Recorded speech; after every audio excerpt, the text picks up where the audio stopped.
The Adoptable Pet of the Week is brought to you by Whole Pet Veterinary Center of Westford, delivering compassionate care to your whole pet.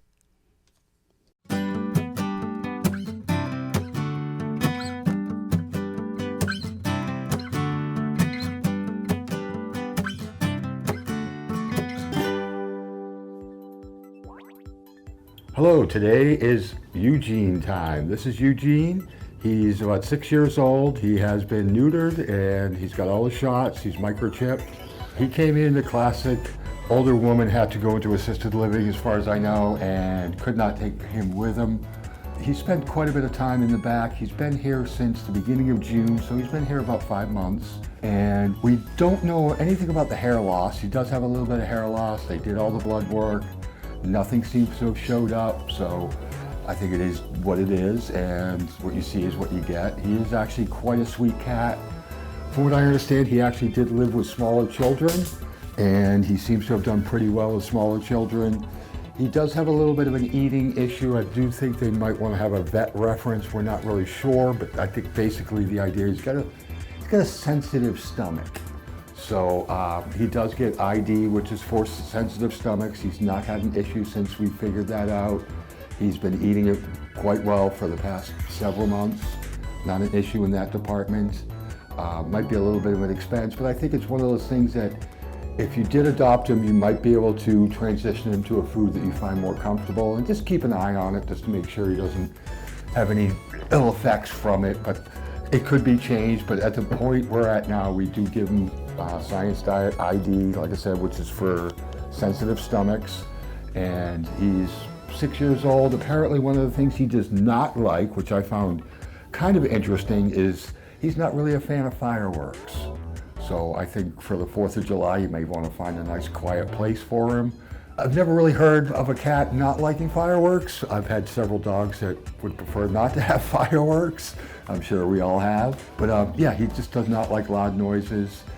He likes to be approached slowly, like most cats do. And I think it would take him a little while to get adjusted to his house. But from what I've heard, he was a lap cat at one point. And like I said, he actually did live with a smaller child, I believe under the age of 6. So he does handle that well. He might actually get along with another cat. We're not really sure. We really haven't done any introduction with another cat. I don't think he'd be opposed to it. But yeah, this is Eugene. Like I said, feel free to come on down Tuesday through Sunday. We're open 12 to 4.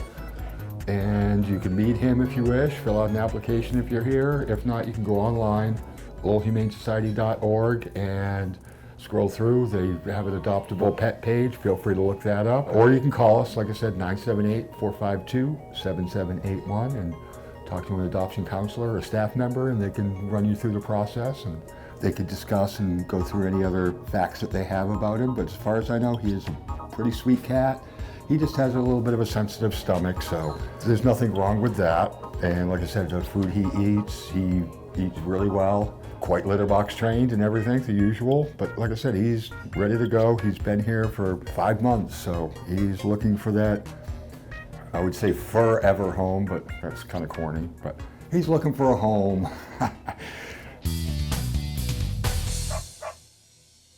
Hi, I'm Dr. Corin Vickery with Whole Pet Veterinary Center. Who can resist the adorable big eyes of a pug or the round face of a bulldog? These breeds belong to a group of dogs known as brachycephalics, or literally short-faced dogs. These dogs have been increasingly popular pets in recent years. Unfortunately, modern brachycephalics bear little resemblance to their ancestors of 50 or 100 years ago, as the facial features have become exaggerated. Noses are shorter, eyes more buggy, heads are more domed. The unfortunate consequence of breeding for this look is that it brings potentially serious medical problems. The most common is airway disease. Many of us are familiar with the snorting noises that are considered normal for pugs and others, but this noise indicates obstructions in the nose and upper airways, making it hard for the pet to breathe. These pets are at high risk of heat stress or even respiratory arrest. When selecting a puppy for purchase, look for noses that are not too short, nostrils that are circles rather than slits, and breeders who are dedicated to reducing these issues. If you already have a pet with a tight nose or very noisy breathing, Surgeries are available to make the openings wider and can often be very beneficial. For more answers to your questions, talk to your family veterinarian. Thanks for listening. See you next time.